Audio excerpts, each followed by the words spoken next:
जब भी मैं अपने पालतू कुत्ते की घंटी बजाती, वह गुस्सैल टाइकून तुरंत मेरे पास आ जाता।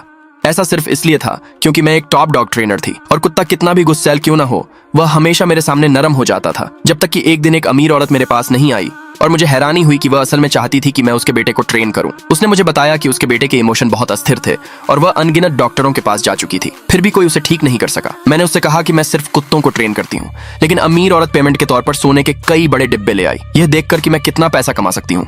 मैं तुरंत मान गई। हालांकि जब मैं टाइकून के घर पहुंची और खटखटाया तो किसी ने जवाब नहीं दिया। जैसे ही मैं सोच रही थी कि अंदर कैसे जाऊं, दरवाजा अचानक खुला और मैं सीधे उस आदमी की बाहों में गिर पड़ी। वह कितना हैंडसम था, ये देखकर मैं उसे काबू में करना चाहती थी, इसलिए मैंने अपना परिचय दिया, लेकिन उसे बिल्कुल भी परवाह नहीं थी और वह बस अपने फोन पर गेम खेलता रहा। मैंने खुद को इग्नोर किए जाने के लिए पहले से ही तैयार कर लिया था, इसलिए मैं अंदर गई और पर्दे खींच दिए जिससे धूप अंदर आ सके। उसे धूप पसंद नहीं थी और वह मेरी इस हरकत से बहुत नाराज था। मैंने उससे कहा कि धूप बुरे मूड को ठीक कर सकती है। मुझे भगाने के लिए उसने जानबूझकर अपनी बेल्ट ढीली की और मेरी तरफ बढ़ा, लेकिन मुझे बिल्कुल भी बुरा नहीं लगा और मैंने उसकी जबरदस्त फिजिक की तारीफ भी की। इससे वह इतना शर्मा गया कि अपने कमरे में छिप गया। थोड़ी देर बाद मैंने नूडल्स का कटोरा बनाया और उसके कमरे में गई तो देखा कि दरवाजा बंद नहीं था, इसलिए मैं सीधे अंदर चली गई। उसने कहा कि बिना खटखटाए अंदर आना मेरी बदतमीजी थी। मैंने जवाब दिया कि उसके दरवाजे का लॉक टूटा हुआ था, इसलिए खटखटाने या न खटखटाने से कोई फर्क नहीं पड़ता। इस बात से वह पूरी तरह गुस्सा हो गया। पता चला कि उसकी माँ ने घर में हर उस चीज को तोड़ दिया था जिसमें लॉक था। उसके कंट्रोल में उसे बिल्कुल भी प्राइवेसी नहीं थी।